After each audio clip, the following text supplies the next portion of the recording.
We couldn't be more excited to have Matt with us today from Quantexa. How did you end up becoming the CMO of Quantexa? I've been CMO at Quantexa for just over a year and a half now. I joined the company at a very exciting time, going through a lot of global expansion, a lot of global scale. Had a lot of conversations with the chief executive, Charles Maria, and also the team there. Fantastic culture. It was a great fit for someone like myself, and we're on a very exciting growth journey in the business. And we concluded a large Series C round of funding of over sort of $50 million back in the summer, which is great, especially given the current global climate. For those who don't already know, what exactly does Quantexa do? Quantexa is a global data and analytics software company, and we work with banks, insurers, telco, government organizations. In essence, we help make their data more meaningful so they can make better trusted decisions. So we help connect huge volumes of data. We actually bring that data into what we call a network view using graph analytics, and then we apply AI, ML, and really help apply across a number of different areas. So anti-money laundering, KYC, know your customer, across various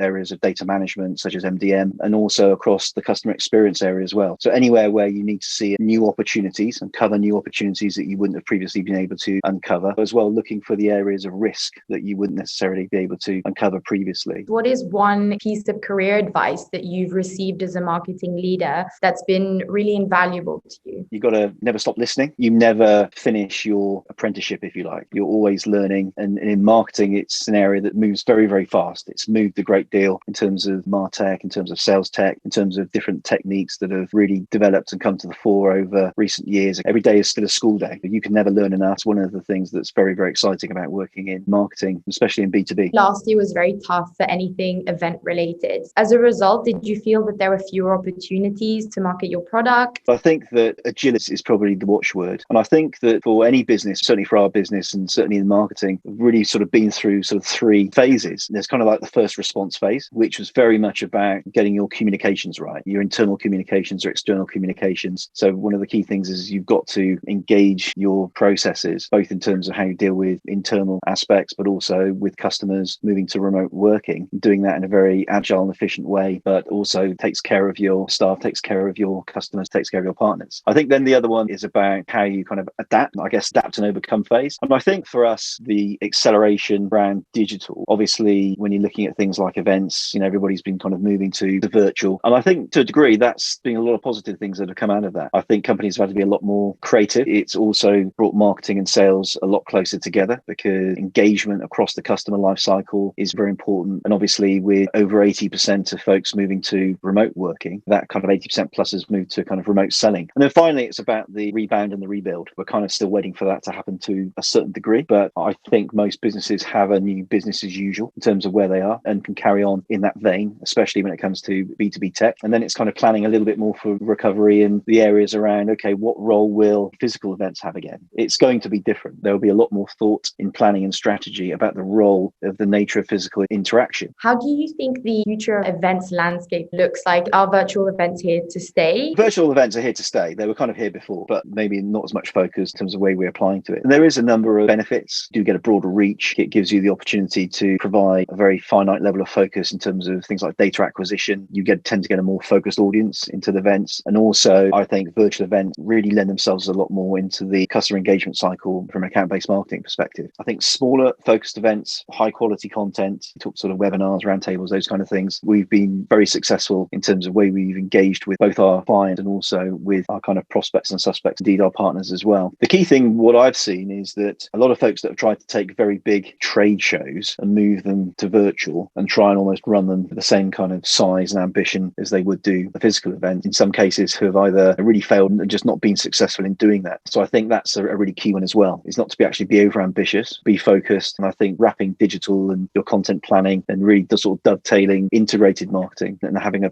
planning cycle, which is core around certain propositions, is the right way to go. I guess the final piece is physical interaction. Sure, these things will come back. Ultimately, people buy from people. The physical interaction can be great in terms terms of the relationship management, in terms of the profile build. But I think it will just be selective, and there'll be much more of an equal mix from the digital world to the physical world moving forward. What are you most excited about for 2021? In terms of our business, we've a lot of growth initiatives going on. We've got a lot of exciting stuff in product development, a few things that are coming downstream we'll be announcing. Also, we've got a lot of focus on our operational growth as well. We're growing in all territories at the moment, UK and Europe, North America, Asia Pacific. On a marketing level, we're putting a lot of investment into areas like account-based marketing. That's a really key one. We've got a very proactive digital and virtual program. We work a lot with our partners, a lot with our clients. We're driving a very proactive roadmap throughout the year. It's exciting times at Quantexa. We're seeing our clients apply our technology in fantastic ways that are generating unbelievable ROI and really helping them work across their customer life cycle and deal with perennial and growing issue within enterprises. Thank you so much for taking time today to chat with us. No, thanks very much. It's been a pleasure.